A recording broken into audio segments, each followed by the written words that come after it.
Bismillahirrahmanirrahim. Assalamualaikum warahmatullahi wabarakatuh. Alhamdulillahi rabbil alamin alladzi an'ama alaina bi ni'matil iman wal islam walladzi arsala rasulahu bil huda wa dinil haqq liyudhhirahu 'ala ad-dini kulli wa kafa billahi syahida. Asyhadu an la ilaha illallah wahdahu la syarikalah wa asyhadu anna Muhammadan 'abduhu wa rasuluh alladzi la nabiyya wa la rasula ba'da. Hadirin ikhwatu iman jemaah Majlis Ta'lim Illiyin yang mudah-mudahan senantiasa diberikan kesehatan dan perlindungan Allah Subhanahu wa taala. Kajian hadis arba'in pada kesempatan ini membahas hadis yang ke-16. Hadis yang ke-16 halaman 29. Hadis ini cukup simpel ya, dan insya Allah sering kita dengar ya, sering kita baca, namun tentu dalam merealisasikannya ini cukup berat gitu ya. An Abi Hurairah, dari Abi Hurairah ya, radhiyallahu anhu, mudah-mudahan Allah ridho kepadanya. Anna, sesungguhnya, jadi Abu Hurairah itu menginformasikan kepada kita gitu ya, bahwa dulu di zaman Rasulullah, di zaman para sahabat itu ada rajulan ya, anna rajulan ya, bahwasanya ada seorang laki-laki. Jadi kalau dalam Al-Quran atau hadis itu kita mendapati seseorang itu disebut dengan rijal gitu, atau rajul, itu menunjukkan bahwa yang dimaksud itu adalah laki-laki dewasa gitu Pak. Kalau al-mar'u itu seseorang gitu, bisa laki-laki bisa perempuan itu. Nah, jadi kalau rajulan itu adalah laki-laki yang dewasa, dan itu diambil atau erat kaitannya dengan kata rijlun gitu Pak. Rijlun itu kaki gitu, kaki. Jadi ada kaitan erat antara kaki dengan laki-laki dewasa. Artinya bahwa orang yang dewasa atau seseorang baru disebut dewasa itu manakala dia bisa berdiri di atas kakinya sendiri gitu. Manakala dia sudah memiliki tanggung jawab yang penuh, baik tanggung jawab yang berkaitan dengan spiritual gitu Pak, tanggung jawab yang berkaitan dengan intelektual, ataupun tanggung jawab dengan emosional ataupun sosial. Nah, itu baru dikatakan seorang rijal. Karena ada beberapa istilah lain yang menunjukkan seseorang itu. Ada tiflun gitu, anak-anak gitu ya. Ada sobiyun, itu kan bayi. Ada gulamun, nah itu. Nah, ini rajulan. Di bawahnya ada seorang laki-laki. Nah, di sini sebetulnya tidak disebutkan siapa laki-laki yang dimaksud itu. Tapi kalau kita melihat di hadis yang lain gitu, itu ada hadis yang menyebutkan bahwa laki-laki yang dimaksud itu adalah Abu Darda gitu. Abu Darda ini seorang sahabat Nabi. Ada juga di hadis lain itu namanya Jariyah pun seorang sahabat Nabi. Namun yang terpenting bukan untuk mengetahui siapa laki-laki yang dimaksud. Sekali lagi, yang terpenting itu bukan untuk mengetahui siapa laki-laki yang dimaksud. Sehingga kalaupun ada silang pendapat gitu, di antara para ulama tentang siapa laki-laki yang dimaksud, itu tidak menjadi persoalan besar gitu, dan tidak akan mempengaruhi akan pentingnya hadis ini. Karena substansi hadis ini bukan bicara tentang siapa laki-laki yang dimaksud gitu.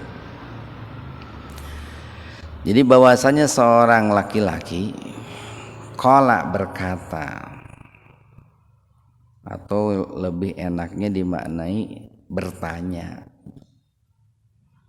lin nabiyyi, li kepada nabiyyi sallallahu alaihi wasallam, kepada Nabi Muhammad sallallahu alaihi wasallam. Ini karena ada li Pak, maka ya-nya tuh nabiyyi itu dikasroh itu. Asalnya di domah itu asalnya Pak, an-nabiyyu. Tapi karena ada li jadi lin nabiyyi. Jadi seorang laki-laki ya, katakanlah tadi Abu Darda itu datang menemui Rasulullah sallallahu alaihi wasallam, lalu bertanya kepada beliau itu,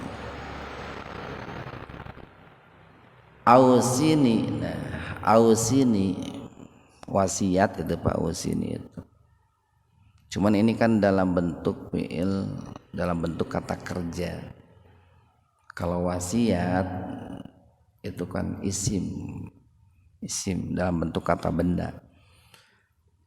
Ausini, nah, tolong nasihatilah aku, tolong berilah aku wasiat. Yang kalau kita perhatikan di dalam Al-Quran ataupun hadis ya, bahwa dulu para sahabat itu seringkali Pak, mereka datang menemui Rasulullah SAW. Di samping bersilaturahim, mereka itu meminta arahan, meminta petunjuk, nasihat kepada Rasulullah. Dan kalau kita lihat bahwa yang mereka minta itu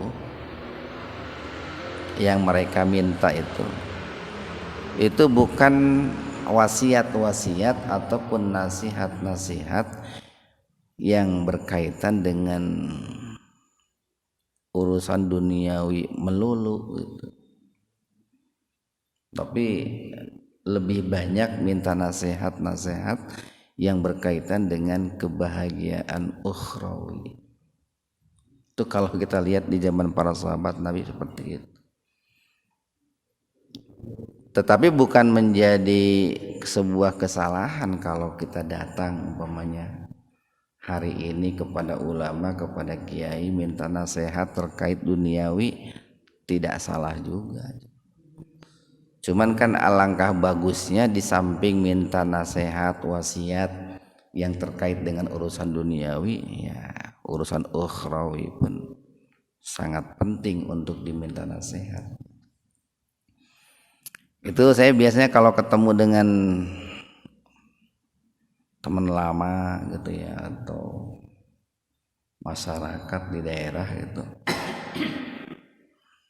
seringkali mereka bertanya gitu. Tapi rata-rata dari sekian banyak pertanyaan itu, pertanyaannya seputar satu, bagaimana caranya biar gampang usaha. Naon doana Pak Ustad cenami usaha teh lancar gitu. Naon Pak Ustad doana supaya nagih teh gampang. Naon carana Pak Ustad supaya jelema anu boga hutang teh luluh hatena, kararitu we seputar itu. nya teu nanaon sakit juga alhamdulillah gitu. Cuman alangkah bagusnya kalau dibarengi dengan minta nasihat-nasihat yang berkaitan dengan urusan ukhrawi gitu. Dan dulu para sahabat itu antusias sekali Pak, antusias. Mereka itu semangat datang kepada Nabi, minta nasihat kepada Nabi bagaimana untuk meraih keselamatan akhirat atau kebahagiaan akhirat. Seperti laki-laki yang disebut dalam hadis ini nih. Katakanlah tadi namanya Abu Darda itu. Qala, nah Rasul menjawab atau Rasul bersabda. Ini hadisnya simpel nih. Cuma satu kali enggak sampai dua kali napas ya. Enggak bernapas pun bisa nih. La tagdob, semasa gitu Pak.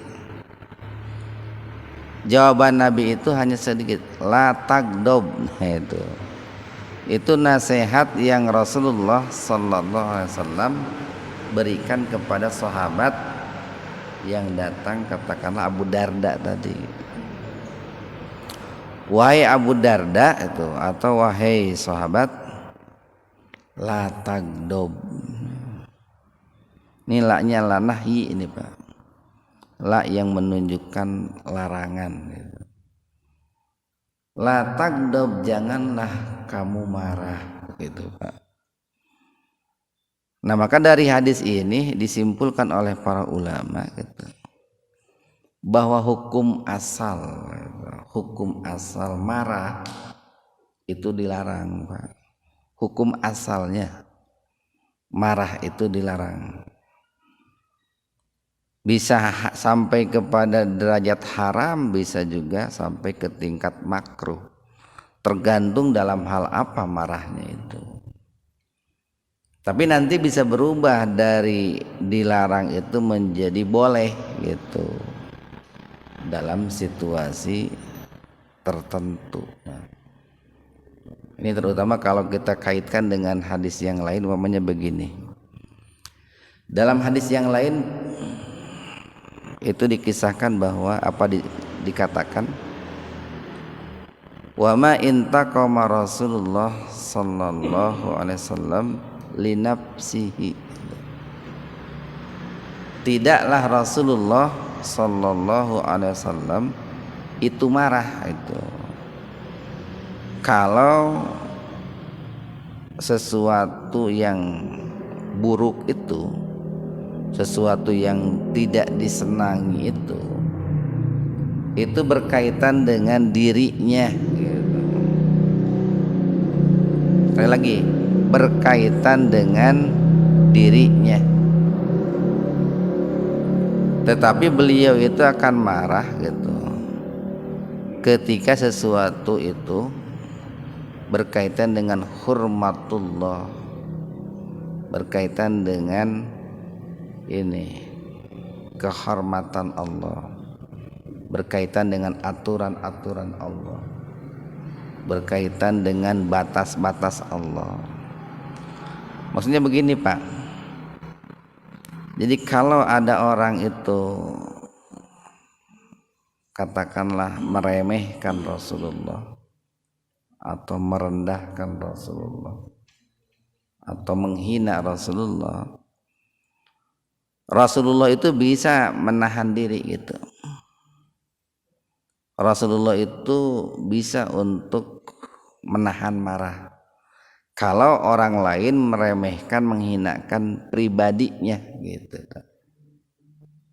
atau duniawiyahnya lah gitu.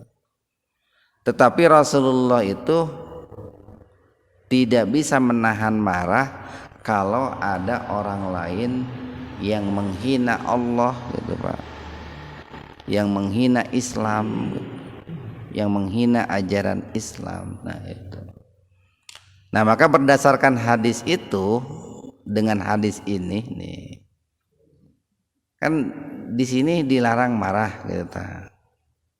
Tapi di hadis lain Rasulullah itu tidak bisa menahan marah kalau kehormatan Allah dihina gitu. Rasulullah itu pasti marah kalau kehormatan Allah dihina. Nah itu nanti dipadukan Pak, istilahnya di thariqatul jam'i. Thariqatul jam'i itu dua hadis yang nampak secara lahir bertentangan Pak, lalu dikompromikan, dikawinkan, kemudian diambil jalan tengah. Nah makanya para ulama mengatakan hukum asal marah itu dilarang, tetapi bisa berubah manakala itu agama Allah dilecehkan, Rasulullah dihinakan. Nah itu, atau Allah dicaci, dimaki, dibenci, itu harus marah justru. Nah barangkali akan sangat berbeda dengan kita.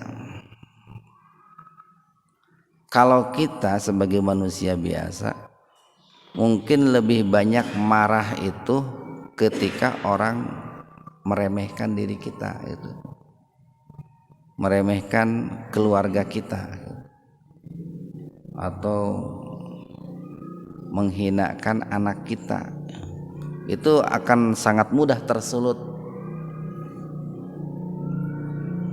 Itu biasanya kalau kita begitu Pak. Tapi kalau agama Allah dihina, Rasulullah dihina, biasanya banyak umat Islam itu yang nyantui saja gitu. Tapi baliknya orang yang Rasulullah tadi dinya Pak, ayeuna dagang kasaingan ku batur jul amek kayak gitu gitu, atau ayeuna jabatan kageser ku batur jul amek kayak gitu, atau di jalan ke mawa kendaraan kasalib ku batur jol amak kan biasanya gitu tanya. Itu kan urusan duniawi semua itu yang berkaitan dengan diri kita. Tapi ketika Islam itu dihinakan, Rasulullah diremehkan, itu sangat sedikit itu umat Islam itu yang marah. Nah jadi ada marah karena Allah, ada marah karena kita itu Pak.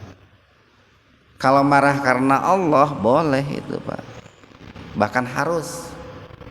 Tapi kalau marah karena kita, nah itu yang tidak boleh. Umpamanya Al-Quran dibakar, diinjak-injak, harus marah gitu Pak. Atau katakanlah Rasulullah dihina, dilecehkan, wajib marah itu. Syiar-syiar Islam direcehkan, wajib marah itu. Nah tetapi kalau urusan dunia kita, atau kalau dalam hal-hal urusan duniawi, nah itu hukum asalnya dilarang marah. Kalaupun marah itu, kalaupun marah dalam rangka untuk memberikan pembelajaran saja Pak, dalam rangka untuk memberikan semacam peringatan saja. Itu kalau dalam urusan duniawi. Nah, apa yang disabdakan oleh Rasulullah itu sangat simpel. Ini yang sering oleh para ulama disebut jawami'ul kalim gitu ya. Jadi jawami'ul kalim itu perkataannya singkat gitu, singkat tapi padat itu, mengandung makna yang luas itu, yang dalam. Faraddada, nah faraddada, fa lalu raddada. Raddada itu mengulang-ulang, miraron terus menerus, terus-terusan gitu. Jadi sahabat yang datang tadi kepada Rasulullah, katakanlah Abu Darda tadi atau Jariyah lah, itu nanya terus gitu kepada Rasulullah untuk diberikan nasihat, untuk ditambah nasihatnya, aneh itu. Beda jeung urang banyak. Dulu sahabat itu kalau sudah diberikan nasihat oleh Rasulullah, kurang ya Rasulullah, tambah lagi gitu. kurang ya Rasulullah, tambah lagi. Itu kan menunjukkan akan kehausan mereka para sahabat terhadap pentingnya keselamatan atau mahalnya keselamatan. Lamun orang makan zaman ayeuna lamun dinasehati ku kiai teh gandeng lah ngomong wae cenah. Langsung kitu nya. Dulu mah sahabat enggak begitu. Tambah lagi ya Rasulullah. Beda jeung lamun menang bantuan BLT atau menang naon we. Mau ditambahan seetik pisan merek teh kan gitu. Itu duniawi bisa begitu. Qala lalu Rasulullah menjawab. Rasulullah mengulangi lagi jawabannya itu, Pak. La tagdob, jangan marah. Jadi jawaban pertama, nasihat pertama dari Rasulullah itu la tagdob. Dan ketika sahabat itu minta nasihat lagi, maka jawabannya pun adalah la tagdob, jangan marah. Nah dari sini menunjukkan, Pak, menunjukkan bahwa betapa pentingnya kita itu ini mengelola emosi kita gitu, Pak. Betapa pentingnya mengelola emosi kita. Sampai-sampai Rasulullah itu memberikan jawaban, mengulangi jawaban kepada sahabat yang bertanya tadi dengan jawaban yang sama, la tagdob, jangan marah, kendalikan emosi. Nah kalau kita lihat nih Pak, baik di Al-Quran ataupun hadis, paling tidak ada dua term, dua kata yang berkaitan dengan marah. Pertama ada al-ghaid. Al-ghaid itu bisa dilihat nanti dalam surat Ali Imran itu, Pak.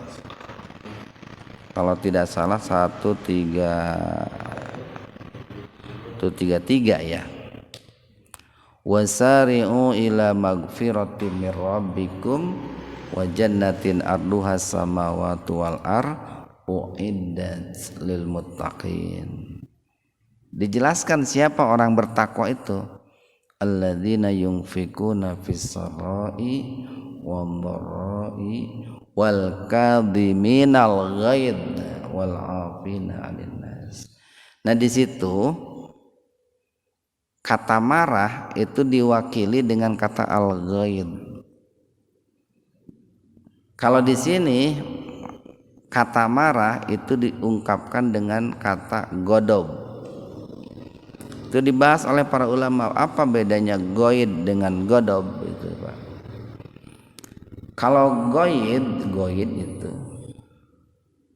itu adalah hal-hal atau sesuatu yang menjadi pemicu seseorang itu marah atau penyebab yang bisa menjadikan seseorang itu marah itu ghaid.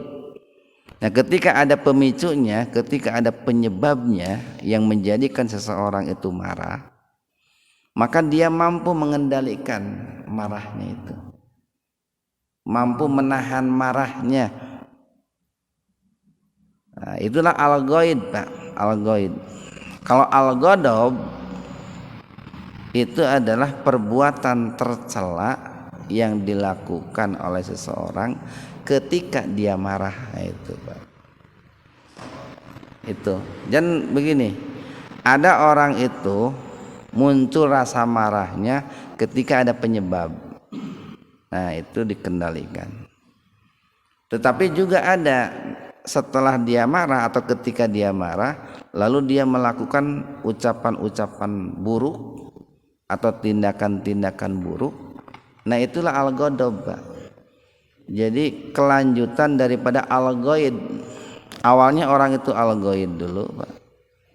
Baru setelahnya itu al-ghadab. Awalnya marah dulu, baru setelah itu melakukan tindakan-tindakan tercela, tindakan-tindakan buruk setelah dia itu marah atau ketika dia itu marah. Nah, itu al-ghadab, Pak. Nah makanya para ulama mengatakan begini, lebih berbahaya godob ketimbang al-ghaid. Ya walaupun dua-duanya tidak bagus, Pak. Lebih berbahaya godob ketimbang al-ghaid. Lamun cek bahasa sederhana magi ya, ghaid itu marahnya itu marah dalam hati itu, Pak. Naon tuh bahasa orang katanya keheul meureun, Pak, dongkol gitu. Itu dalam hati. Tapi kalau godob itu sudah keluar dari mulut, sudah ada bentuk gerakan melalui anggota badan kita. Nah itu adalah godob.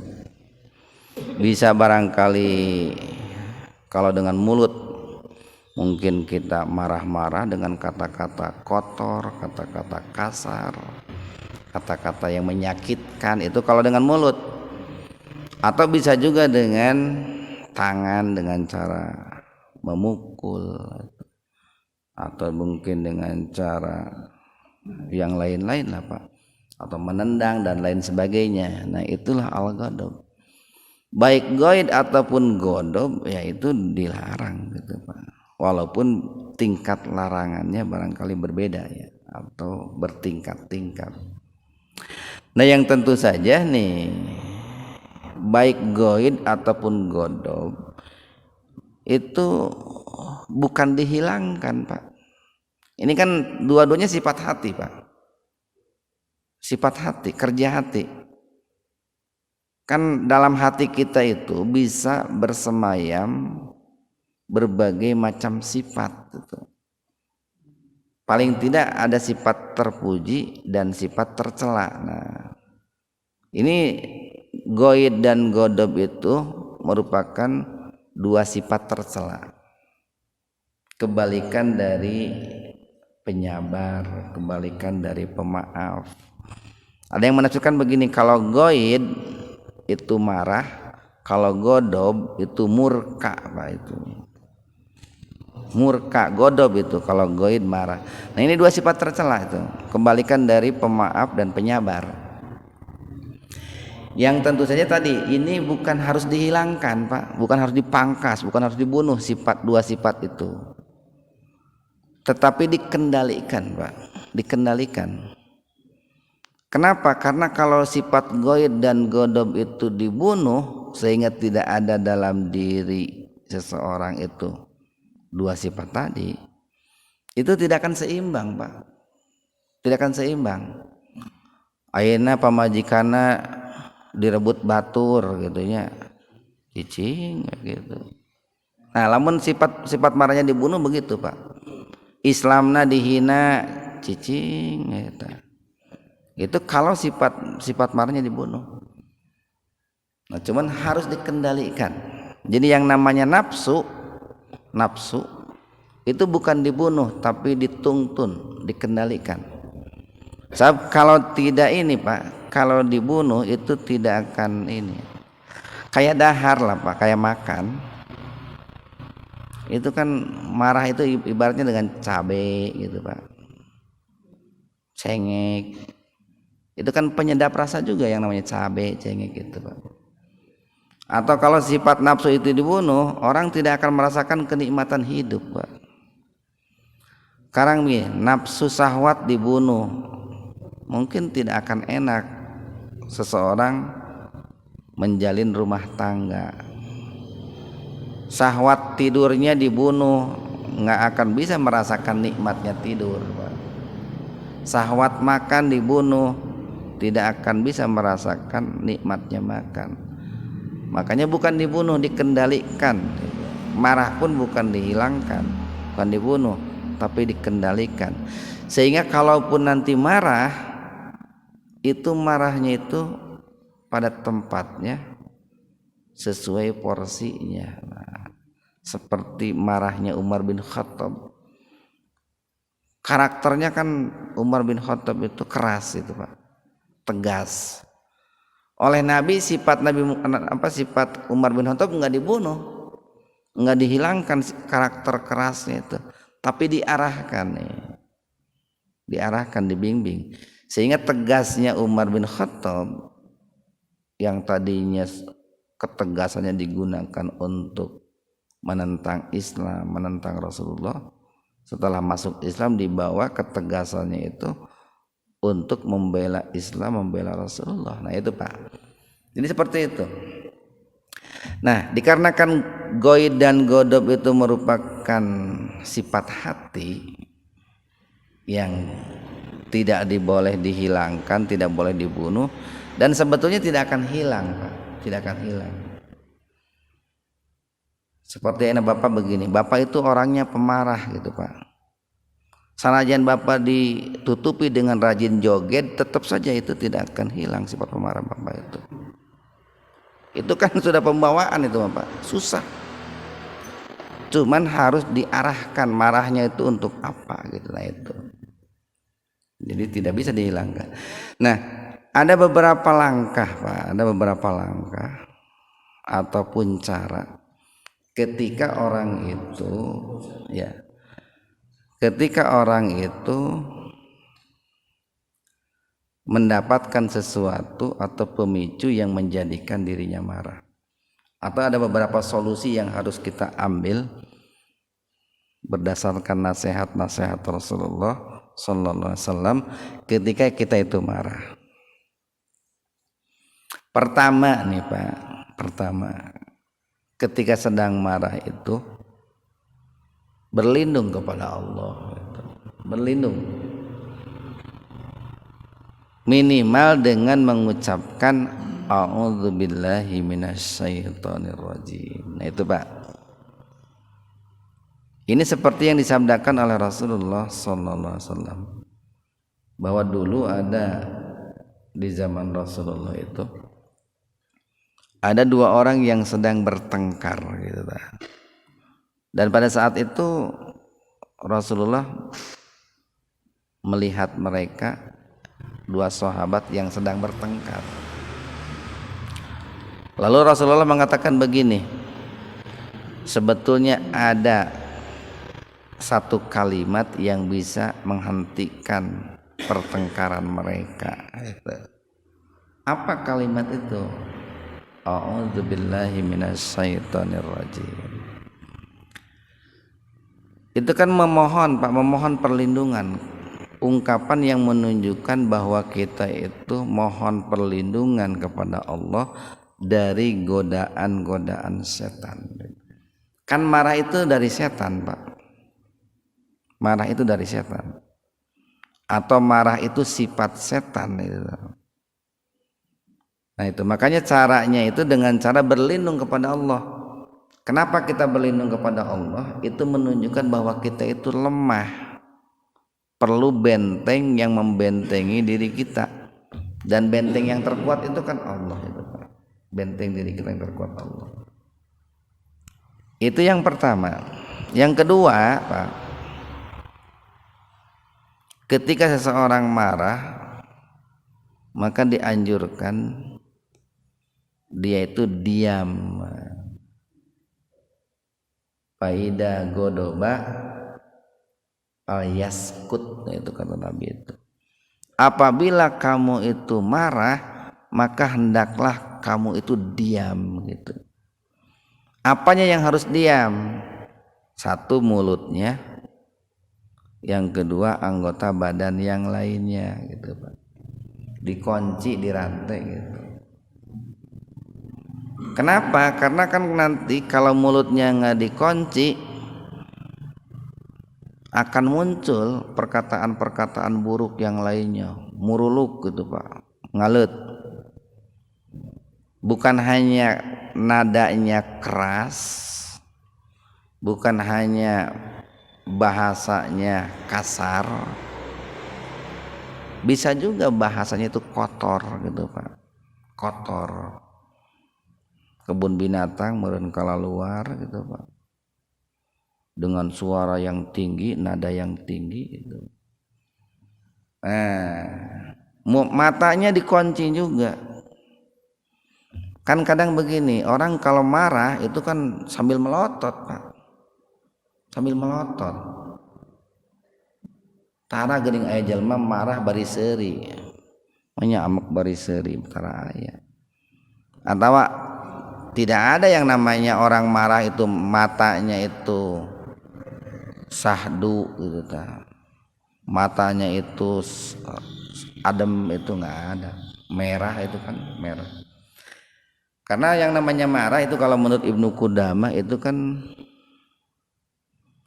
darah yang mendidih Pak dalam hati, yang mencari jalan pelampiasan gitu. Jadi ketika orang itu marah darahnya mendidih itu, maka dia akan mencari jalan untuk melampiaskan kemarahannya.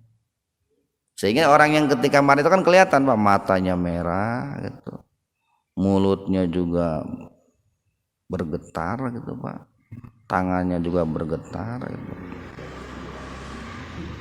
Nah itu otomatis itu jantung nggak stabil, otak nggak stabil. Makanya orang yang memutuskan perkara dalam keadaan marah itu tidak bagus.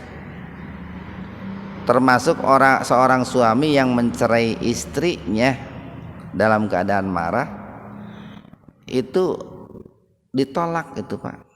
Jadi tidak jatuh cerai.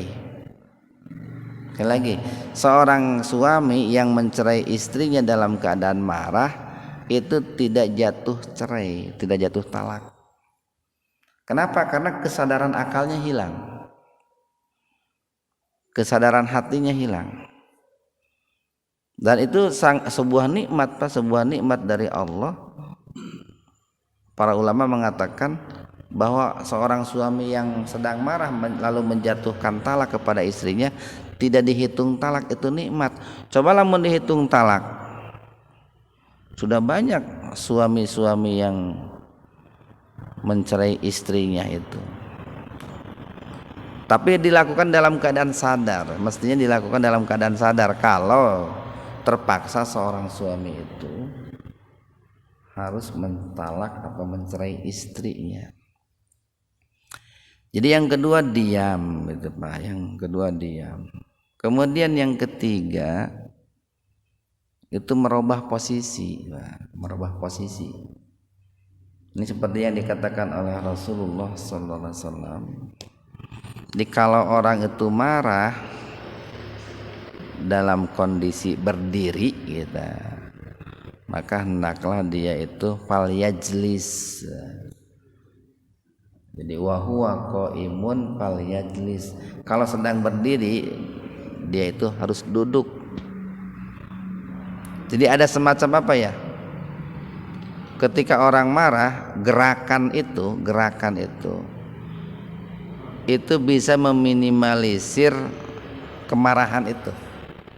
Tapi gerakannya itu turun Pak, dari yang tinggi ke bawah, bukan dari yang bawah ke tinggi. Jadi bukan begini, bukan orang marah nih lagi duduk bukan berdiri, tapi justru dari berdiri duduk.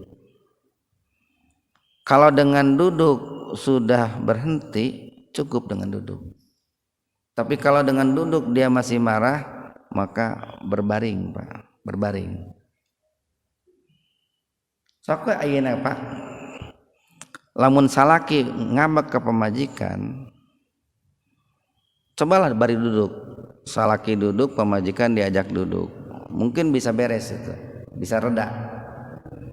Tapi lamun dengan duduk tidak bisa, ajakan sare ke kamar, porosotkeun ya Pak geura. Cager eta makna eta. Lamun diajak sare, kan solusinya bagus itu. Atau kalau di hadis lain nih, kalau dengan merubah posisi tidak bisa, bisa mengendalikan marah itu dengan berwudu Pak, berwudu. Rasulullah SAW bersabda begini, innal ghadab minasyaiton, itu sesungguhnya marah itu berasal dari setan. Kenapa marah itu berasal dari setan? Itu marah itu kan panas Pak, membara. Makanya orang itu kalau marah matanya merah, pipinya merah. Fa inna syaitana khuliqa minan nar. Sesungguhnya setan itu diciptakan dari api. Wa tutfi'un nar bil ma'i, dan api itu bisa dipadamkan oleh air.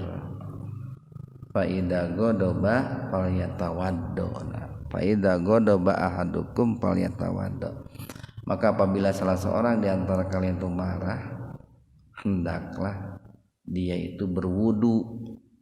Dengan harapan itu, dengan wudu itu kan tadi marahnya bisa reda, dia sadar betul bahwa marah itu kotor, harus dibersihkan. Tentu itu kalau marahnya itu bukan karena Allah itu. Bukan karena Allah. Kan kalau di hadis yang lain begini, cinta karena Allah, benci karena Allah. Nah itu Pak, al-hubbu war-ridho, al-ghadab, cinta karena Allah dan benci pun harus karena Allah. Jadi yang dilarang itu adalah marah bukan karena Allah. Nah kalau seandainya dengan berwudu tidak bisa, perbanyaklah dia itu mengingat nasihat-nasihat Allah, nasihat-nasihat Rasulullah, atau ingat bagaimana dampak